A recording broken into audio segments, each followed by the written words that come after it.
இப்போ என்ன ஃபியூச்சர்ல என்ன ப்ராஜெக்ட் வரப்போகுது அதை பத்தி எங்களுக்கு சொல்லுங்களேன். நிறையா நடிச்சிருக்கிறேன். இப்போ நான் வந்து எல்லாத்துலேயும் வந்து நீங்கள் சொல்கிற மாதிரி பாடகராக, பாடலாசிரியராக, கம்போசராக அதெல்லாம் வந்துட்டேன். நடிகனாக வந்து ஒரு நல்ல ஒரு நகைச்சுவை நடிகனாக, நல்ல ஒரு குணச்சித்திர நடிகனாக தடம் பதிக்கணும் அப்படிங்கிறத ஆசை. கதை நாயகன் வரைக்கும் நடிச்சிட்டேன். இந்த படங்கள் ரிலீஸ் ஆகணும். கதை நாயகன் வரைக்குமா? ஆமாம், அது வரைக்கும் நடிச்சிருக்கிறேன். இன்னும் படங்கள் ரிலீஸ் ஆகணும். நாதமுனின்னு ஒரு படத்தில் நடிச்சிருக்கிறேன். அதில் முக்கியமான குணச்சித்திர வேடம். ஐயாவோட இசையில் நான் முதல்ல பாடினது அந்த படத்தில் தான். அவருடைய மியூசிக் தான் அந்த படத்தில், நாதமுனியில். அது மாதிரி இடிமுழக்கம்னு ஒரு படத்தில் நடிச்சிருக்கேன். சீனு ராமசாமி சாருடைய டைரக்ஷனில். ஜி பிரகாஷ் சாரோடய நடிச்சிருக்கிறேன். அதில் வந்து ஒரு காமெடி கலைஞர் தான் நடிச்சிருக்கிறேன். அப்புறம் தலைப்போச்சின்னு ஒரு படம் அமெரிக்கா டைரக்டர் பண்ணியிருக்கிறாரு. அதில் மெயின் வில்லனாக பண்ணியிருக்கேன். ராமர் ஹீரோவாக பண்ணியிருக்கிறாரு. அதே மாதிரி பிடிமண் ஒரு படம் நீலம் ப்ரொடக்ஷன் பிஆர்ஓ குணசீலன் அவர் பண்ணியிருக்கிறாரு.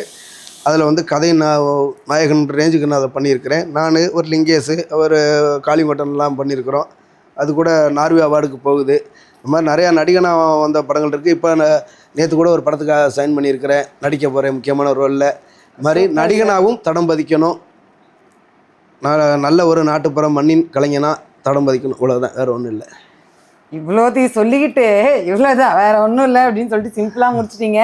ஸோ அப்போ வந்து அந்தோனிதாசன் சாரை ஒரு ஒரு ஒரு மிகப்பெரிய நடிகனாக நாங்கள் பார்க்க போகிறோம். நீங்கள் சொன்ன ப்ராஜெக்ட்லேருந்தே தெரியுது. ஸோ அடுத்த ஒரு 5-10 வருஷத்துக்கு வந்து ஒரு பாட்டோ ஒரு படமோ கண்டினியூஸாக வந்துக்கிட்டே இருக்கும் போலேயே சார். அவ்வளோ ஒர்க் பண்ணியிருக்கிறீங்க நீங்கள். நான் தான் வேண்டிக்கிட்டு இருக்கேன். இந்த உடம்புல உசுறு இருக்கிற வரைக்கும் மக்களை சந்தோஷப்படுத்துகிற பணியை நான் செஞ்சுக்கிட்டே இருக்கணும். கடைசியில் நான் செத்து கிடந்த கூட அப்படி இருக்கணும்னு ஆசைப்பட்றேன். அவ்வளோதான், வேறு ஒன்றும் இல்லை.